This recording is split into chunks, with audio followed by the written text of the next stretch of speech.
Today's topic is Orientalism. Actually, the book Orientalism was first published by, uh, I must say, American writer. Actually, though he was Palestinian, understood, by birth. His father was American Palestinian and his mother was Palestinian. Okay. He was born and brought up in Palestine, and he was born in Palestine and he was brought up in Cairo. Understood? After that, he went to US and he studied in the best in colleges and schools in the US. Understood? And that fellow became a critic, and he was philosopher as well, because the book he wrote and which was published in 1978 was named Orientalism. Understood? Orientalism means perception of the East by the West. If you first look at the meaning of the word Orient, Orient means there are two words. You have to know the binary divisions of the word Orient. Understood? The binary opposition of Orient is Occident. The meaning of the word Orient means land, land of the East. And Occident, on the other hand, means land of the West. And Oriental means the people living in the eastern part of the world. Understood? And Occidental means the people living in the western part of the world. Understood? And Orientalist, the person who writes something, understood, about Orient, about eastern world. Do you get it? And their culture. And Occidental means Occidentalist means the person who writes about the West. Understood? So it is very clear to you now. So you have got the meaning of Orient, Occident, Oriental, Occidental, Orientalist, Occidentalist. Understood? And let's come to the topic. What is Orientalism? Orientalism is the perception of the West, perception of the East, sorry. Orientalism means the perception of the East by the West. Understood? And whereas Occidentalism means, though Occidentalism is not the subject of study, as the book written by Said, understood, was based on Orientalism. We must talk at length about what is Orientalism. Clear? It is the perception of the West by the it is the perception of the East by the West. Understood? He talked at length about this. For example, I just want to give you examples. You have already read this. Understood? What have you read? You have read two writers. One is Joseph Conrad. Joseph Conrad, the name of the book is Heart of Darkness. I taught you Heart of Darkness, and what have you learned about Heart of Darkness? That he is writing the people of the West entered Africa. What is their intention behind entering Africa? The reason that they presented or gave behind their going to Africa was they wanted to educate whom? The people of the East or Africa. Understood? This is called the burden of the Western people. This was their burden. They saw it as a burden gifted to them by God. It is a white man's burden. What white man's burden was to liberate the people from the darkness of illiteracy. Understood? And to educate them to live their life in accordance with the notions and the according to the Western world. Clear? And so this was their reason. This was the reason they presented, or this was what they said before they entered Africa. It was white man's burden to educate the people of the East. Do you get it? And we have come to know about it through the, through this fellow Joseph Conrad, through his book The Heart of Darkness. Clear? Actually, though he entered Africa, their intention was to loot the land. They looted the African country in the name of giving them education, in the name of educating them, in the name of gifting them a bright future. But reality was different. They actually looted them. Understood? This was just an excuse. Understood? Whereas another writer, we have read about Toni Morrison. When you have read, I have also taught Toni Morrison. I have already taught you, and especially the book was Beloved. And what did he talk about? He talked at length about the plight of the Africans at the hand of the people living in the West. Understood? What? White man's burden means the ill treatment of the white, understood, meted out to the blacks. They not only exploited them, they made them toys. Understood? They played with their lives as if they were toys in their hands. Is that clear? So, is the difference between East and West clear? I think two writers have defined. Similarly, when the concept of Orientalism came into existence during colonialism, the period of colonialism or imperialism. Understood? Actually, when during 18th and 19th century, understood, what happened? The people from the West, people from the East entered the Eastern world. Means they entered not only Africa, they entered the Arab world also. They entered India, including China and some other countries in the East. And they actually colonized the people of the Eastern world. Understood? And just to rule them, just to subjugate them, just to, for imperial expansion, for the extension of their territories, for extending, for colonizing these people, or just to rule over the people in the West, they gave different kinds of excuses. They came with the purpose of educating the people in the East. But the reality was totally different. Understood? What was their main intention? Their main intention was to loot these countries. Understood? But if you look at this civilization that exists in the Eastern world, especially if you looked at Egypt, if you look at India, their civilizations, understood, can be traced back to ancient Greece and Rome. But they started belittling these new civilizations. Why? Because they have become rulers.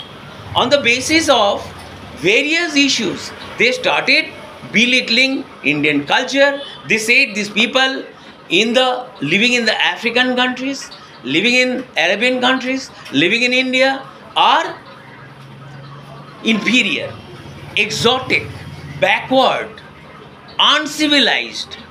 Understood? So, it is the white man's burden to educate them. Understood? They found it their duty to educate them. Is that clear? Have I been able to make it very clear to you? So, actually, their real intention was to loot these countries. If as an Indian, I must look at what British did to India in the name of giving us Western education or civilizing us. Understood? What did they do? First of all, they looted our forest. mineral resources. They took the woods. They used them for laying the railway lines in London, the city of London, and in England. They looted our mineral resources. The iron ores, understood, and different mineral resources were taken. They also had taken valuable gifts also from India. Do you understand? The same thing was done to other countries in the West. Understood? This was how they did harm to those countries. If you look at African countries, there are many countries like that had mines, not only coal mines, diamonds. Understood? They had also looted their diamonds. Especially if you go to South Africa, there is one diamond mine in South Africa that has been closed down, and they ruled over South Africa for more than nearly 200 years. Though the independence was granted at last under the leadership of Nelson Mandela, but the fact is, actually they looted. Understood? So, what is under the guise of Orientalism, these people actually, they looted us. They belittled us in the name of civilizing us. Understood? And though they found it their duty, they found it a burden to educate us. Do you get it? It was seen as an white man's burden. But actually, if you look into the real intention, understood, you can understand what is the inner meaning, what is the real picture of Orientalism. I think while you were talking about the Orientalism and the theory of making binary between the East and West, I just thinking about that the heart of darkness, because I recently in the 5th semester we just ended it up. So basically, it was the Mista cards, the main character one of those. Yes, yes. Who entered as an ivory trader and became a tyrant. So, from his main purpose was to educate them in the way of doing tyranny, or in the way of making exploitation. So, whenever they intrude into the cultural inheritance of the African culture or the culture of the Eastern people, they actually destroyed the essence of their reality. So, that's how the realism born from those Eastern countries, and the people of the Eastern countries fluctuated between their existential dilemma. So I think that's how the things proceed. Yes, you are right. And if you have to explore the scope of Orientalism, while exploring the scope of Orientalism from art and literature to fashion, tourism, Orientalism has had far-reaching effects on the Western perception of the East. It had far-reaching effects. So they looked at the certain things. Some they looked at the dark side of our culture.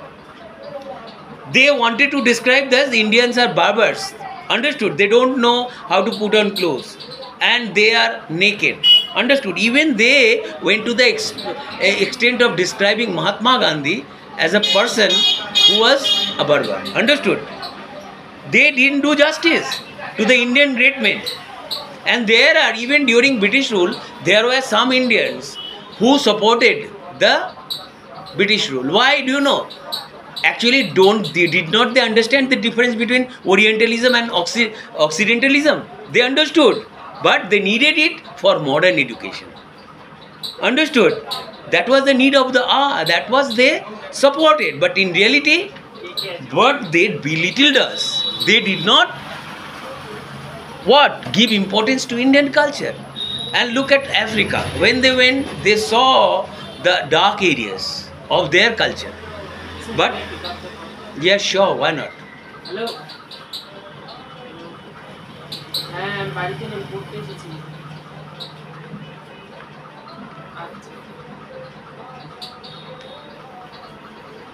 And I have told you what is Orient, primarily Middle East, North Africa and Asia. Understood? And they were presented as an exotic, I have told you, inferior and dangerous. Actually, they did otherizing. Understood? And apart from that, contrast to Western self. Got it? And the concept was famously introduced by Edward Said in his book published in 1978. Understood? Now, what does the scope of Orientalism includes? You must know this. Scope of Orientalism include cultural representation, colonialism and imperialism. Understood? Basics.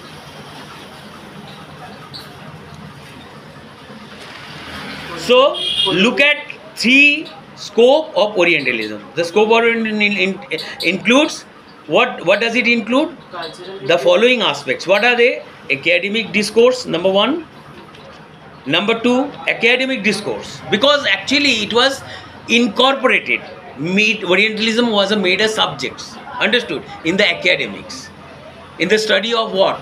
Anthropology, literature, psychology, sociology in the West. Understood? It was made a subject matter. Academic? Understood? Academic discourse. So these are the scopes of Orientalism. Yes. Academic discourse, number one. Number two, cultural representation. Number three, colonialism and imperialism. These are the scopes of Orientalism. These, understood? Are not they scopes?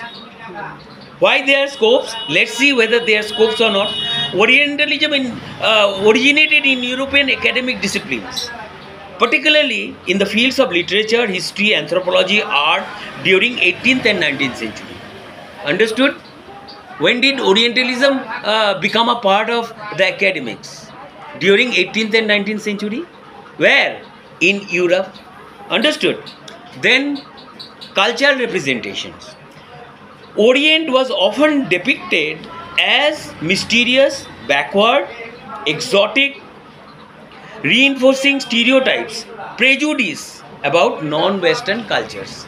Understood? So can you little explain the meaning of exotic and what was Exotic, actually, something that is totally different, like strange.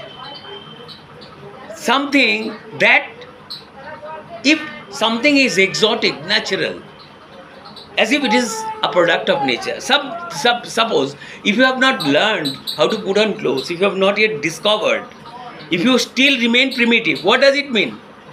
Okay, understood. Do you get it? Strange. In the modern world, isn't it strange as compared to modern people? Do you get it? So, exotic. Do you get it? So, inferior, backward, you understand? Uncivilized, you understand? So, cultural representation, Orient was often depicted as mysterious. Orient means the people living in the East was depicted as mysterious. They were mysterious, backward, exotic means I've told you. Stereotypes, prejudice, and about the non-Western cultures. I'm telling you, non-Western cultures were depicted like that. Do you know what is stereotypes? Yes. Like if somebody speaks English, understood? He may either be, intelligent or may not be intelligent. But man speaking English is intelligent. This is a stereotype. The difference between boy child and girl child. Even if the girl child is smart, intelligent, but who is given preference, importance, the boy child. This is a kind of stereotype. Even in that, yesterday, the other day, in the discussion during my lecture on, what was it? What was the topic? What was that theory? No. During the lecture that day, I missed something. It was the intellectuals. The formation no. What was that fellow? Whom are you talking about? No, the last lecture was given on power sharing, no? Yes. And the hegemonies. Hegemony, and then what was the topic actually? The topic was the formation of intellectuals and the hegemony. Hegemony. Actually, power sharing was there, but power sharing that you didn't ask me anything about power sharing that day. Oh no, that's the Derrida's concept. Yes. That's Do you get it? Derrida's concept. No, not Derrida's. This fellow is. Michel Foucault. No. What are you talking about? I don't know that. Italian Marxist Oh, Antonio Gramsci. Antonio Gramsci. So the text was the power. Power sharing. I haven't tell you anything about power sharing. You know, that day, what happened? He also talked about power sharing, how it is done. He said the post that somebody is holding should be made, what is called, what is, it must be, what is that? The subjects that you take in graduation apart from the honor subject, what is that called? You don't know? That is subjects that You take ACC.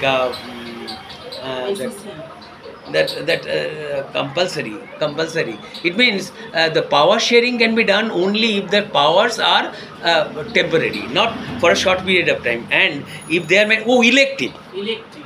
They should be, the post should be made elective. If they are more made elective, then nobody can occupy a post for a longer period of time. That is how the justice to power sharing can be done. This is how the power should be shared. Yes, the dichotomy is set like that. Yes, whenever and that you fellow are- talked about it, Yes. Antonio Gramsci. He is the best. I think that topic was not Because very whenever easy. you are in a stereotypical, very well constructed discourse or a structure, in an economic structure, but at the same time, Another scope is colonialism and imperialism. Understood? Orientalism played a significant role in justifying Western colonial expansion and imperial dominance over Eastern societies. Understood? These are three scopes. I have told you what is this: academic discourse. Number 2, cultural representation. Number 3, colonialism and imperialism. Understood? Now come to basics. Defining Orientalism. How will you define?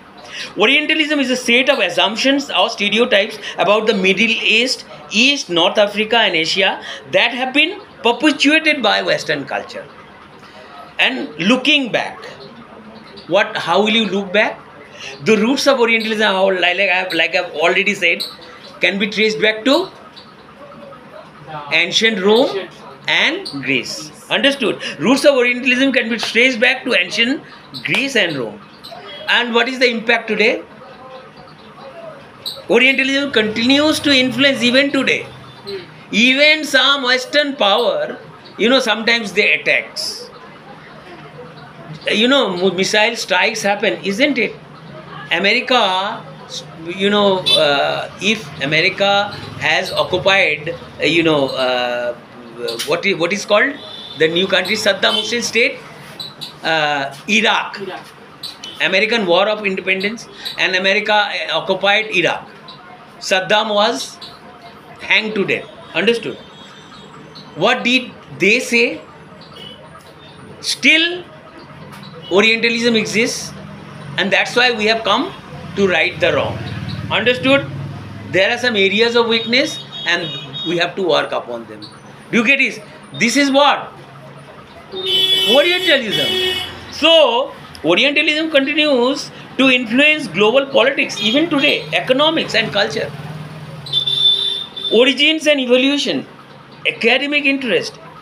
Academic study of Orientalism began in the 19th century and continues today. When did it? Academic interest began in 19th century and continues even today. Okay. Now I want to tell you, academic interest has got two parts. One is colonial beginnings and post-colonial critique. Understood? Colonial beginning means the people who came to conquer these places in the East. And Orientalism first emerged during European colonialism. When? In the 18th and 19th centuries. Understood? But post-colonial era, if you look at them, after independence, some countries in the East got independence. When the 20th century saw the rise of post-colonial theory. If India got independence after 1947, as the people of independent India, we must write about the glory of our country, and we must try to oppose those theories of colonialism. They belittled us or not? Huh? Now what will we do? We must fight back to prove them wrong. And if we prove them wrong, only a new world order can be formed, in which we will be able to live as the citizen of the world. There cannot be what? Binary division of what? Orientalism. Occidentalism, Orientalism, they should not exist. If they exist, the world will not be a family. So our duty will be to destroy the division of the world on the basis of otherization. So it basically talks about the unitary formation of the human existence in this world without dividing into the race, caste and creed what the Western already formed according to their preferences and according to their logic, which is actually a fatal logic, but at the same time it doesn't consider the East as the part of the world, but they took it as the academic discourse. So here the hypocrisy lies, that they considered as an academic discourse. Why? Actually, considered them as a human, as their existence. So understood. They should not have made that as a subject of study in different disciplines. Understood? And in different subjects of study, like history, anthropology, isn't it? Literature. So here, power relations. What kind of power relations can you find? How the West constructed and maintained its dominance over Eastern societies through knowledge production, cultural representation and political control. Number one, cultural production, knowledge production, cultural representation and political control. Do you get it? What is power relations? Then what is power relation is based on how the West constructed and maintained its dominance over Eastern societies. What is power relations based upon? Power relation is based upon how the West constructed and maintained its dominance over Eastern societies through knowledge production, cultural representation and political control. Do you get it? And identity and othering. Can you say anything about identity and othering? cultural representation and political dominance. Yes, it is based on how the West constructed and maintained its dominance over Eastern societies through knowledge production, cultural representation and political control. Understood? Now, identity and othering. So, identity and othering. I think it's a kind of a... It created identity and othering, So created, okay. So I think it's a full or minutely constructed from the Western countries that they identified as the self, or they constructed the idea that there is a binary between the East and West.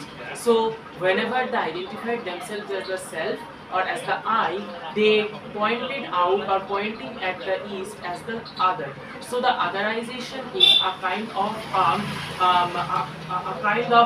alienation of the Eastern from the whole mainstream society. Good. It created a binary distinction between superior and inferior. Superior in the sense rational, civilized, superior West, and irrational, exotic and inferior East. Have you understood? Inferior. You know, it created a binary distinction between superior and inferior. Superior means the rational, civilized, superior West, and irrational, exotic and inferior East. Rational, civilized, superior West, and irrational, exotic and inferior East. Do you get it? Post-colonial critic. Who are post-colonial critic? The countries that got freedom. The people of those countries, define. Now you got it. It is very clear now. Now, post-colonial critic. What do you mean? The countries that got freedom. What did those countries do? As a citizen of the free country, they wrote their own history and they criticized the Western perception of the East. Understood?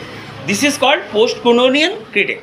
And they argue that it perpetuates stereotypes, Eurocentric perspective. They call for a re-evaluation of the Western representation of the East and advocate for recognition of diverse and autonomous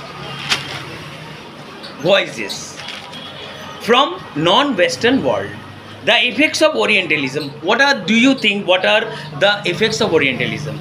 Number one, I am giving you what are the effects of Orientalism. Cultural appropriation. Number two, resource extraction. And number three, political tension. Clear? What are the three? There are three effects of Orientalism. Number one, cultural appropriation. Number two, resource extraction. Number three, political tension. Understood? Did you get? So, if you look at the effects of appropriation, effects of Orientalism, from Halloween costumes to runaway fashion shows, Orientalism has often resulted in exploitation and misrepresentation of the Eastern cultures. Number two, resource extraction. Orientalist attitudes towards the Middle East have contributed to Western nations' exploitation of the region's oils and other resources. Understood? Number three, political tension. Orientalism has fueled political tension between the East and the West. West often leading to conflicts and misunderstanding. Understood? Now we have challenges and criticisms. Fighting stereotypes, number one. Challenges. Number two, reimagining the narrative. Number three, breaking down barriers. Clear? Now if you look at these three, you understand the challenges and criticisms. Fighting stereotypes, I have told you. What is that stereotype? Those who speak English are intelligent. These are all stereotypes. So, Orientalism has been challenged by a number of post-colonial scholars and activists who seek to combat stereotypes and misconception about the East. Reimagining the narrative. Scholars are also working to rewrite the narrative of Orientalism, elevating the voices and perspectives of Eastern peoples and cultures. Understood? Is it very clear to you? Breaking down barriers. You know what is barriers and how they are presented? What was the point two? Point two was reimagining the narrative. You have to reimagine. You have to imagine again. Understood? Reimagining the narrative. What is this? The scholars are working hard to rewrite the narrative of Orientalism, elevating the voices, perspectives of Eastern peoples and cultures. Got it? Number three, breaking down barriers. You have to break down the barriers. The barriers has been made between the East and the West, right? Unless and until you break down the barriers, the world cannot be a what? Culture friendly. Understood? Healthy atmosphere friendly world. The world cannot be one family. World cannot be one single world. Understood? The binary division of the world will exist. Do you get it? So, in order to destroy the binary division, we have to break down the barriers.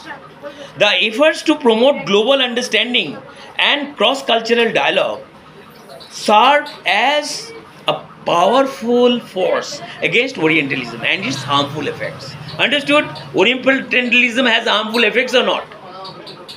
In order to fight the harmful effects, we have to do these particular things. There should be efforts to promote global understanding, isn't it?